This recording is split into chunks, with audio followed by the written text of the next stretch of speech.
qu'est-ce que la crypto-monnaie? Donc, la crypto-monnaie, c'est un peu la jonction de deux mots.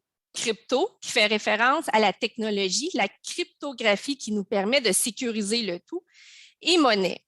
Par contre, c'est un peu trompeur parce que la crypto-monnaie n'a pas cours légal. C'est pour ça que souvent, on y préfère un terme un peu plus générique comme le mot crypto-actif. Pris globalement, on pourrait dire qu'un crypto-actif, c'est quelque chose qui a une valeur économique. Une valeur économique, on va voir, qui peut fluctuer grandement. C'est très volatile. Il y a quelques tentatives, bien sûr, d'avoir ce qu'on appelle les crypto-monnaies stables, donc des crypto-monnaies qui sont appelées à moins varier puisqu'adossées à une devise ou à de l'or ou à une marchandise.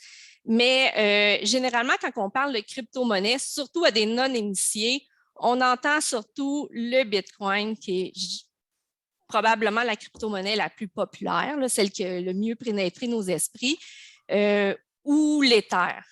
Mais il y en a d'autres aussi. Il faut savoir qu'il y en a un grand nombre. Et plus le temps passe, plus la quantité de jetons répondant à la description de cryptoactifs est appelée à grandir. Donc, ce serait impossible de toutes les nommer. On peut simplement peut-être faire référence aux principales. Il faut aussi savoir que ce grand nombre-là vient du fait que désormais, c'est plutôt facile avec les ressources qu'on retrouve en ligne ou dans des communautés également en ligne de créer son propre jeton. Et donc, de créer un jeton qui pourra servir à un écosystème. Par contre, ça vient avec certaines responsabilités, notamment lorsque l'écosystème est destiné à créer du financement ou à devenir une forme d'investissement, puis où on fait des représentations sur la possibilité de faire des profits. Mais par exemple, la question était donc, par exemple, Marie-Lise, toi, tu pourrais te partir une crypto-monnaie qui s'appellerait le Caron, par exemple. Tout à fait. Et c'est impressionnant de voir la rapidité avec laquelle je pourrais y parvenir. On retrouve en ligne plusieurs ressources. Donc, qui dit et le Caron ne serait pas une crypto-monnaie dans laquelle je vous inviterais à avoir foi. Alors, mais c'est parce que je suis honnête. Donc, je vous invite grandement à faire 1 + 1 = 2. Si c'est aussi facile de créer des crypto-actifs, il faut toujours vérifier le projet qui est derrière le crypto-actif auquel on s'intéresse.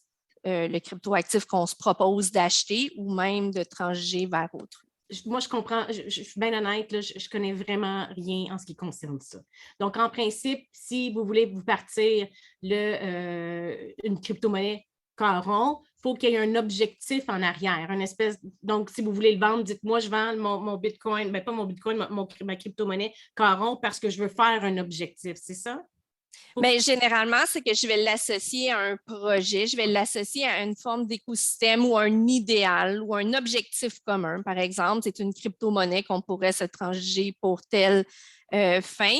Et généralement, je vais créer comme une forme désolé de l'anglicisme, mais de hype autour de ce crypto-actif-là pour généralement lui associer la plus grande valeur. Donc là, ça devient. Sur les réseaux sociaux, là, donc, dans le fond, la crypto-monnaie Caron, elle a des bonnes retombées économiques, etc. Donc, elle crée un engouement. Je fais affaire avec des influenceurs, je fais beaucoup de publicité. Puis finalement, ma crypto-monnaie Caron, bien que Marie-Lise soit extraordinaire, son jeton qu'elle a créé ne vaut absolument rien. Et les gens investissent parce qu'ils en entendent parler, puis à un moment donné, ça peut tout s'écrouler. C'est un engouement, là, dans le fond. C'est basé sur... Ça pourrait être basé sur aucune valeur intrinsèque.